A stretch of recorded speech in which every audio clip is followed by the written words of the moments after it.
Good evening and welcome to the Fortnightly Report. Tonight our special guest is DJ LT, Snoop Dogg's official tour DJ.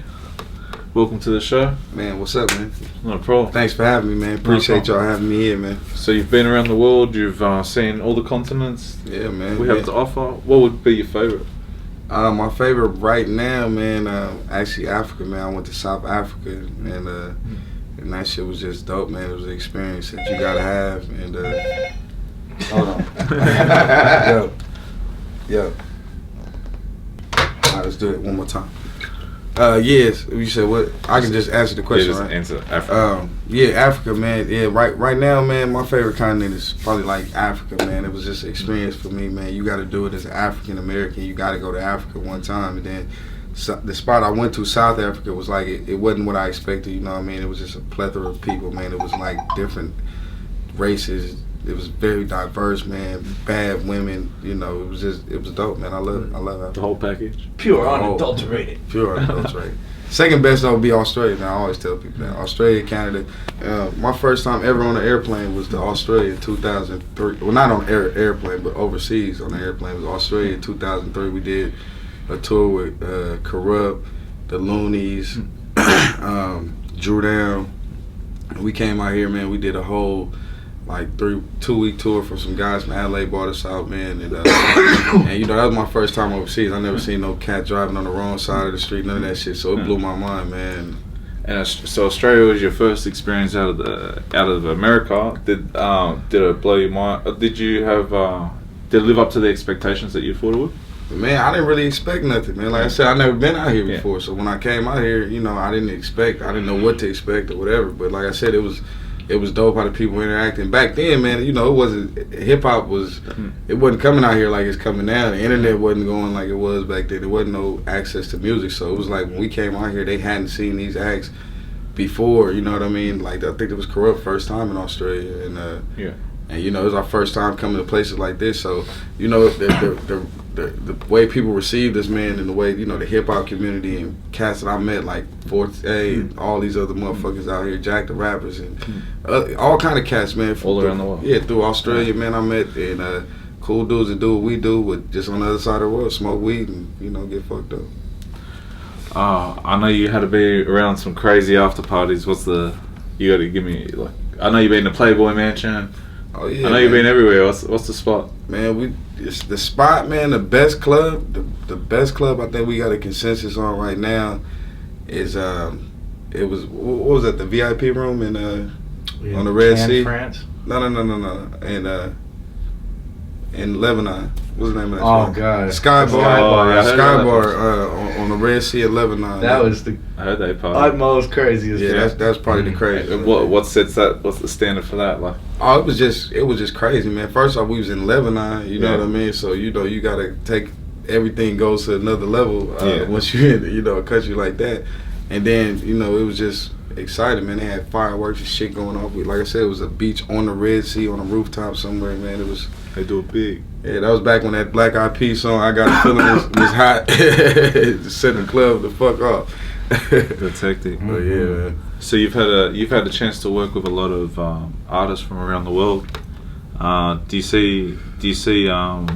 Do you reckon there's some good competition out there internationally?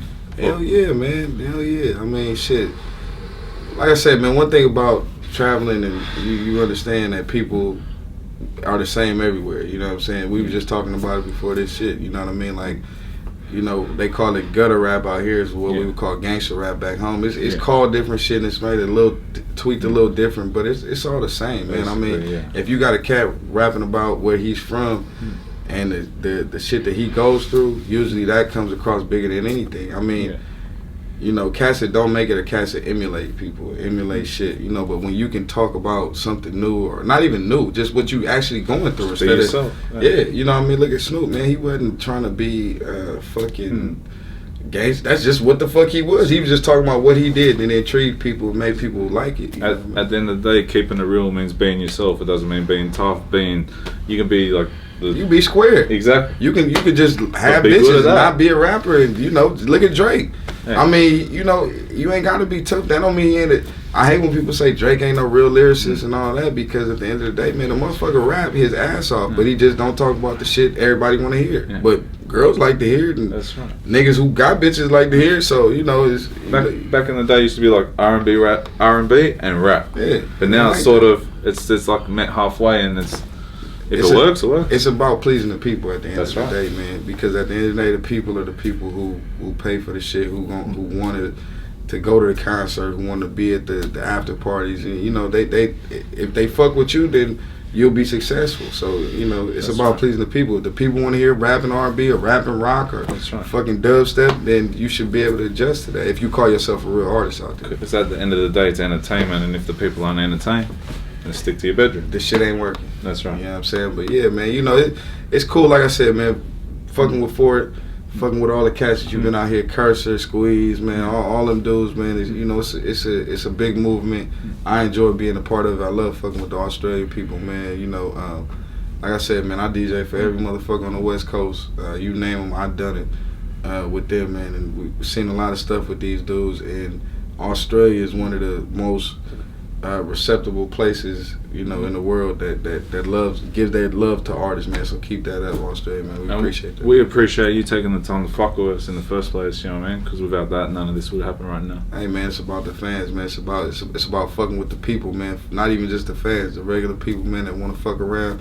We do what y'all do. We smoke weed, you know what I mean? We get drunk. We write rap songs and beats and do all that type of shit. And you know, you never know what's the next step. It's just about being yourself, man. Sticking to your craft and doing something different. Don't emulate everybody else, man. Take it to the next level. If you see a motherfucker doing subpar, you know, just at the line of what needs to be done, man, take it up another notch. You know what I mean? Either step it up or do something unique that's not being done, or don't do it. Period, point blank. You got anything else coming up? Any artists you're working with, you're promoting at the moment? Any projects? I'm gonna do a mixtape out here, man. We're gonna do an Australian mixtape. We're gonna have a bunch of your shit, man. You know, Squeeze, Cursor, man. I got a bunch of other cats, DJ Henry Skills. I got a couple cats who be fucking with me out here, man. So we're gonna do a little Australian mixtape, man. We're gonna get Snoop and Daz in there to put their little pieces on there, man. And my idea, man, is just about bridging the gap, man. Cause like I said, man, when I met you a long time ago, me and Fortay, we go back 10 years, man. But when I first met him, man, it was like, you know, I told him, like, you're artist. There's no reason we shouldn't be fucking around with each other, man. Let's hook it up. Let's bridge the gap. And that's what I do all over the world, man. Cats like Belly. All over the world, man. I meet cats that's just underground rappers, man, and let's put it together and make it make sense. So, that's right. You know, at least you got something from our side that we can say, hey, we contributed to the project. Only cats I fuck with, though. Niggas is weak, man. I can't fuck with you. So, yeah. Well, at the end of the day, you know, real recognize real, and at the end of the day, we're still here for a reason. Yeah, so straight up, man. Straight represent the West Coast. I got my dude Dave Dizzle up in here. Come on, Dave, put your face up here. This motherfucker right here. See, we hang with real motherfuckers, man. It just we sit here, we smoking with real motherfuckers. But the thing about Dave is, man, this nigga is the most motherfucking influential sound engineer, mixer in the game from the West Coast. Dave, why don't you tell them some of the tracks you're known for not known for recording? Oh man, you know, I started off doing Prince. When I first moved to LA, I did My Name is Prince and Seven I worked on, and there's a bunch of stuff going on there. And I hooked up with Daz and we did the Dog Food album.